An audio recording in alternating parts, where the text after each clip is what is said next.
Recently, the BBC has gone big on Jane Austen, and it's not surprising because just last month it was the 250th anniversary of her birth. And there is a lady from Ellesmere who not only has a passion for Jane Austen's work, but a great love of clothing from the Regency era. And our reporter Andy Martindale has been to meet her. In December, we were talking a lot about Jane Austen because it was 250 years since the birth of Jane Austen, and we spoke to the presenter of a brilliant new BBC podcast called When I Met Jane Austen. We also spoke to the Jane Austen Society, the Midlands branch, and that's led me to come to Attingham Park. And you're probably wondering, what on earth has Jane Austen got to do with Attingham Park? Not very much, but there is a lady here who works at Attingham Park who knows a hell of a lot about Jane Austen and also has an absolute passion for clothing in the Regency era. Her name is Holly Kirby, and Holly joins me now. Hello, Holly. Hello. Thank you very much for the invite to Attingham. What do you do here? You're welcome.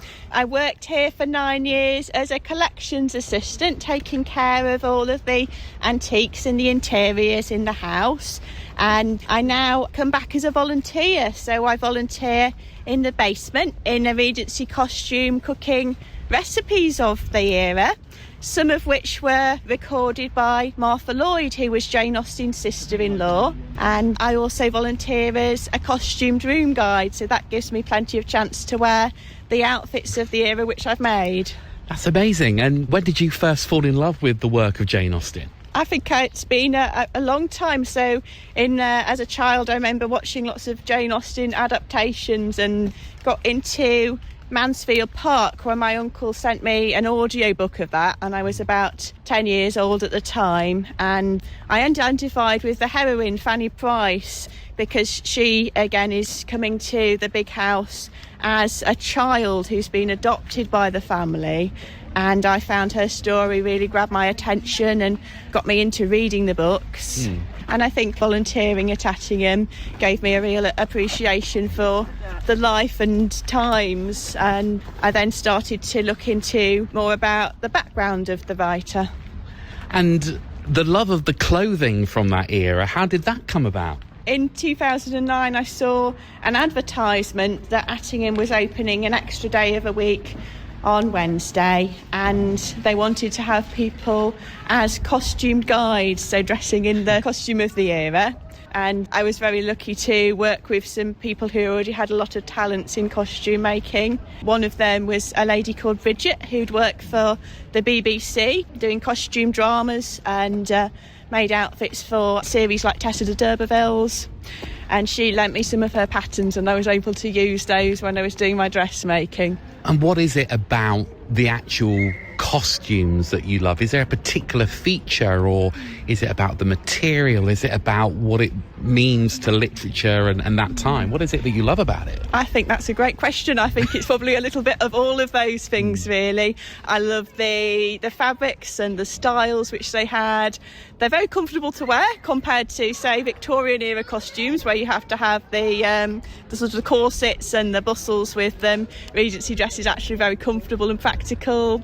And so just feel very inspired by seeing all the illustrations and costumes in museums. And of course, they tell you a lot about sustainability and how to make costumes with fabrics like cottons, and making things slowly by hand gives you a real appreciation for the things that I've created. Yeah, not even costumes from the Regency era would keep us warm in this cold weather. So should we bob inside somewhere and continue our conversation? Where are you going to take us? I think maybe having a cup of tea in the cafe would be a lovely opportunity for today. That is a great idea. Yes, let's go. Let's head indoors. So Holly, we've come into the warm. We're in the cafeteria here at Attingham. It's lovely and warm because it's a bitterly cold day. We were walking here and we were talking about your love of Jane Austen. There's that brilliant BBC podcast called When I First Met Jane Austen, and it talks to people, celebrities, about their love of Jane Austen. When they first read her words, when did you first meet Jane Austen, and what did it mean to you? I think I first met Jane Austen through a lot of the wonderful BBC adaptations of her work, and I feel the first book that really resonated with me was Mansfield Park, particularly the early chapters of those, which I listened to as an audiobook as a child. And then I quickly started to read all of her works. I found particular favourites like Northanger Abbey. It encouraged me to want to see places like Bath and a lot of the country houses with associations with Jane Austen that are mentioned in her novels. And how old were you back then when you first started reading her work? Definitely as a teenager. I think a lot of the characters start off in the stories at quite a young age, and therefore that's a way into the book. And a lot of the stories about how they maybe grow up and develop and the different experiences and things they learn in their lives, with a lot of humour, of course, because a lot of it is social satire, and I really love all of the social history of that particular time period. And we talked about your love of costumes from the Regency era. How difficult is it to research what people wore back then? Because obviously photographs weren't a thing. We've only got written records in a way, and maybe some drawings and things like that. So how do you bring the Regency costumes to life in 2026? I think we're lucky that we've got a few garments surviving, but obviously they will be limited by, for example, the sort of social class of the wearers. For example, for Jane Austen, there's only one garment which we know definitely belonged to her, which is a pelisse, which is an outer coat, and it's got a lovely sort of brown fabric with an oak leaf pattern, and the oak leaves relate to the Royal Navy of the time, and two of her brothers were in the Navy. There's lots of pictures in fashion magazines of the time, so quite often people would order the fabric and then they would see a picture in a fashion magazine, and then they would maybe send it to a professional dressmaker or mantua maker, as they called them then, and they would be made up. And the pelisse Jane Austen wore, we think, was made by a professional dressmaker, because on the inside, where nobody sees, the stitches are really big.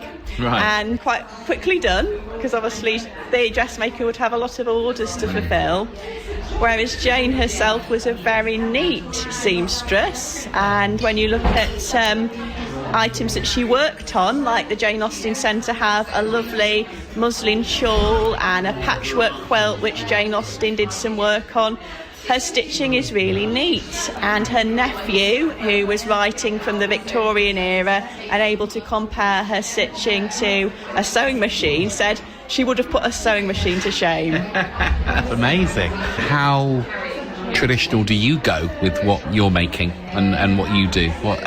Do you try to strip it right back to how things were done back then?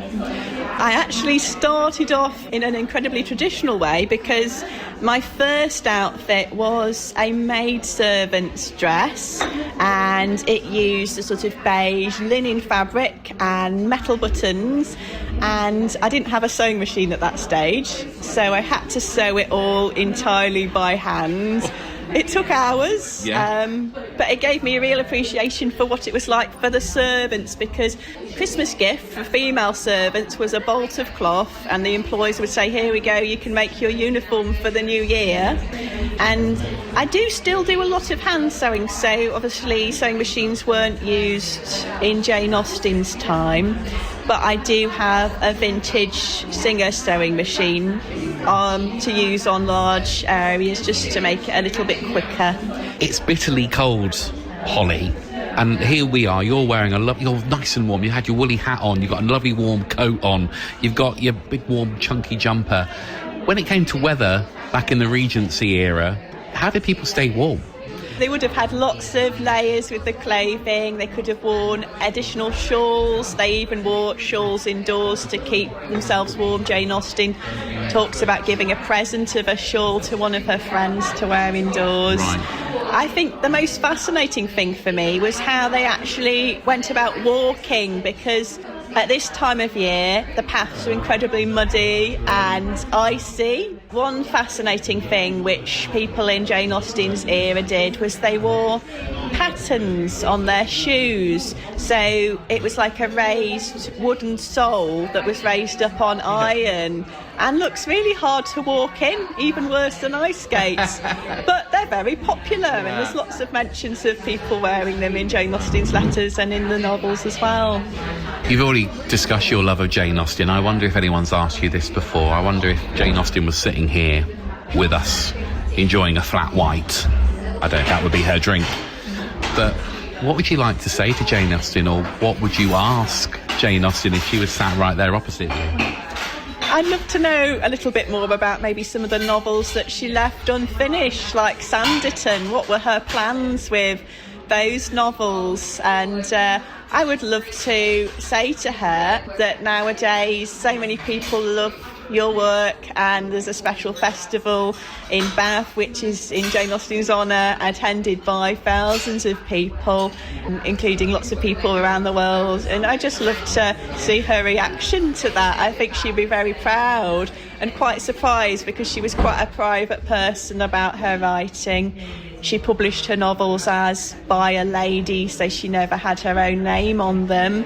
And there's stories about how she would be writing her novels at a little desk in the dining room at Chawton Cottage, and if she saw a visitor coming up to the door, she'd hide them, pretend she was writing letters.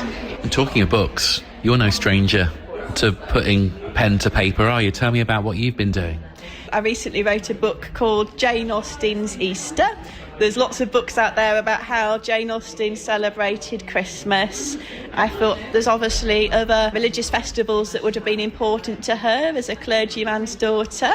And so I started to do a lot of research into the customs of Easter time and what springtime in general would have been like, looking through her letters and her novels, and collecting it all together into a book which contains suggestions like crafts and recipes that people who love Jane Austen can do to make their Easter time special and Jane Austen themed. And where could people get hold of the book if they wanted to read it? It's available on Amazon, and also in Shropshire libraries they have a copy. That's amazing. And give us an insight into what it would have been like at Easter time. Obviously, it was a very special time for her religiously. There would have been all of their sort of traditional services and symbolism related to Easter. But it was also a time when people would be able to travel for the first time, because the roads were a lot drier and more accessible. So it meant that people were travelling into the countryside to spend time at their big estates like Attingham. Others were travelling down to London to go shopping. There would have been a lot of special festivities related to that, such as there was Morris dancing and well dressing. There would have been balls held and special meals being put on, and obviously a lot of gardening going on. And actually Jane Austen, and particularly her mother and sister, were all avid gardeners, so there's lots of references in her letters to what they were starting to plant. And traditionally at Easter you would start to sow seeds in your garden, and for good luck mix them with the dust which they swept up from the church floor. Really? On Easter Day, yes. That was probably an excuse to get people to clean the churches out well. Well, it's lovely to talk to you. Thank you so much for inviting us over and sort of letting us step into your world, which is sort of via Jane Austen's world for a time. I know also that you do talks as well at various libraries. Have you got any more coming up that people might be able to, if they can't get hold of the book, might like to come and meet you and talk to you about your passion of Jane Austen? So at the moment we've got a Jane Austen book club which has been set up at Ellesmere Library. We're meeting once every couple of months because some of the novels are fairly long and could take a little while to read. And yes, so there's a new book we're discussing each time, going chronologically through Jane Austen's life. And how can people find out more about that book club at Ellesmere? If you go to the Ellesmere Library website, then details are available there. That was the lovely Holly Kirby. Big fan of Jane Austen and the Regency period. She does lots at Attingham Park with all of this. She makes clothes and she tells people all about the Regency costumes. She also cooks there, food from the era. Look out for her book, Jane Austen's Easter, under the name Holly Merry, available on Amazon and in Shropshire libraries.